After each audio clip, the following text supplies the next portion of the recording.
Bien, alors une petite vidéo sur l'alimentation de l'imprimante Prusa MK3S. Alors vous avez cette vidéo s'adresse aux gens qui ont déjà une imprimante Prusa MK3S, soit originale, soit clonée. Plusieurs cas, soit donc votre alim a lâché et donc vous allez chercher à trouver d'où ça vient. Donc tout de suite un réflexe c'est d'aller chercher dans ce petit boîtier ici, voir si c'est pas le fusible. Si c'est pas le fusible et que votre alim est grillé, vous allez soit devoir commander une nouvelle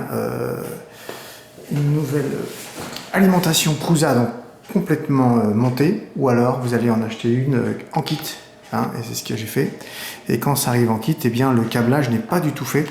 Donc j'ai dû ouvrir à l'intérieur pour regarder comment c'était fait. Donc cette vidéo, l'objectif est de vous expliquer le câblage d'un kit alimentation Prusa qu'on trouve sur des sites chinois comme AliExpress ou Banggood ou sur Amazon. Alors, première chose à vérifier, qu'on est bien basculé ici sur le 220 volts, hein, puisque des fois ce n'est pas le cas, donc on vérifie ça. Donc le câblage va être assez simple. Donc le courant électrique arrive donc par ici. La petite carte ici derrière, c'est le système anti-panique, enfin le système panique. Qu'est-ce que ça veut dire le système panique? C'est le système qui fait que quand votre imprimante, vous allez la débrancher, quand il y a une coupure de courant, ça va tout de suite arrêter la carte sur la carte NC et ça va mémoriser où était la tête d'impression de l'extrudeur. Alors c'est simple, le courant électrique arrive ici, donc on a le neutre qu'on va venir connecter sur le N, ici, le bleu, donc le neutre. Il y a une petite lettre, donc pour panique, il y a une lettre N. Je ne sais pas si on voit bien, lettre N. Donc N neutre, le bleu sur le neutre. La phase va vers l'interrupteur, repart vers le L, donc qui correspond à la phase. Ensuite, la terre, c'est celui du bas, qu'on va connecter donc ici. Je vais monter.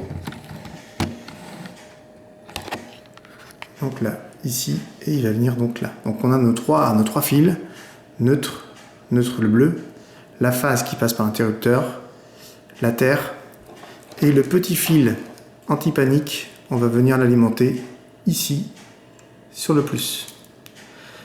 Les fils blancs et noirs, eux, ils repartent vers la carte NC, donc on va les sortir. J'espère que je suis assez clair.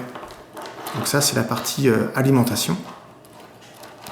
Ensuite, vous allez avoir deux câbles fournis avec. Donc là, ça va être le plus facile. Hein. Donc, attendez, hop. Ça, hop là. Donc ça va vers la carte NC. Ça se met donc, sur le plus.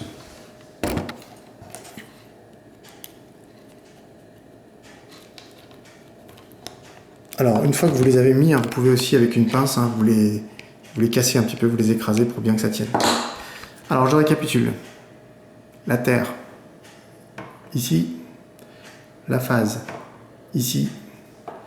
Le neutre, donc le bleu, ici.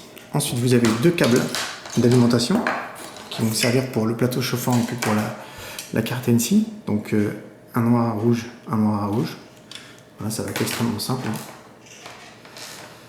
Donc le rouge sur ce premier plus, le noir sur ce deuxième noir. Donc ça c'est le premier.